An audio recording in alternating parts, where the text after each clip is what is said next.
नमस्कार, Purandar news channel तर्फे आपलं सर्वांचं स्वागत आहे। सर चढ़ते हैं हम पर्वत को गिरा के बढ़ते हैं हम। आम्ही आमच्या वैयक्तिक वापरासाठी जायचं सर्वसामान्य जनतेच्या सर्वसामान्य लोकांच्या त्या ठिकाणच्या सोयी सुविधा नागरी सुविधा याच्यासाठी मागे असताना केवळ आपल्याच निधीचं वाटप अन्याय प्रकारे करून बढ़ते चलो बढ़ते चलो बढ़ते चलो।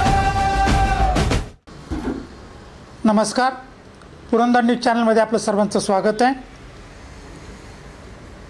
पुणे जिल्ह्याचे पालकमंत्री अजितदादा पवार पुणे जिल्हा नियोजन समितीच्या मंजूर झालेल्या कामात महाविकास आघाडीच्या आमदार व खासदारांना जाणीवपूर्वक वगळत असून त्याच्या निषेधार्थ महाविकास आघाडीच्या वतीने आज पुणे जिल्हाधिकारी कार्यालयाच्या समोर निदर्शनं करण्यात आली व जिल्हाधिकारी यांना निवेदन देण्यात आले।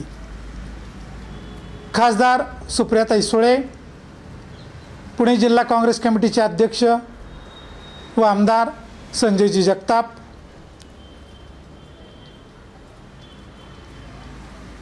भोरचे आमदार संग्रामदादा थोपटे, शिरूर हवेलीचे आमदार अशोक पवार व महाविकास आघाडीचे अनेक पदाधिकारी या आंदोलनात सहभागी झाले होते। पुणे जिल्ह्याचे पालकमंत्री अजितदादा पवार हे जाणीवपूर्वक विरोधकांचा निधी अडवून ठेवत आहेत, निधी मंजूर करत आहेत, लोकप्रतिनिधींना डावलत आहेत, अशा प्रकारचा आरोप यावेळेस एकत्रितरित्या करण्यात आला। खासदार सुप्रियाताई सुळे या स्वतः या ठिकाणी निवेदन देताना आक्रमक झालेल्या पाहावयास मिळाल्या।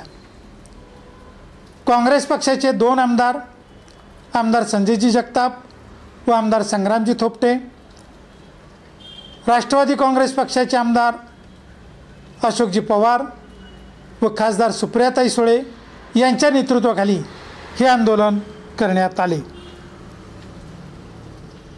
अनेक मंजूर झालेला निधी दिलेला नाही, बेकायदेशीरपणे हा निधी अडवला जातो आणि निधीचे खेरापतीप्रमाणे वाटप केले जात असल्याचा आरोप यावेळेस करण्यात आला।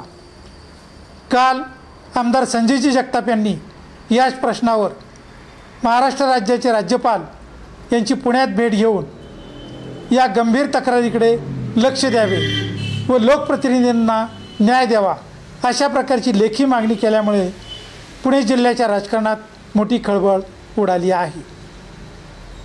खासदार सुप्रियाताई सुळे व आमदार संजयजी जगताप यांचं बॉन्डिंग कायम असल्याचं चित्र आज पाहावयास मिळाले। त्यामुळे पुरंदर हवेली विधानसभा मतदारसंघातील इच्छुक उमेदवार संभाजीराव झेंडे या आंदोलनात कुठेही दिसले नाहीत व त्यांच्यात व पक्षात अंतर पडल्याचे चित्र आज स्पष्टपणे पाहावयास मिळाले। धन्यवाद।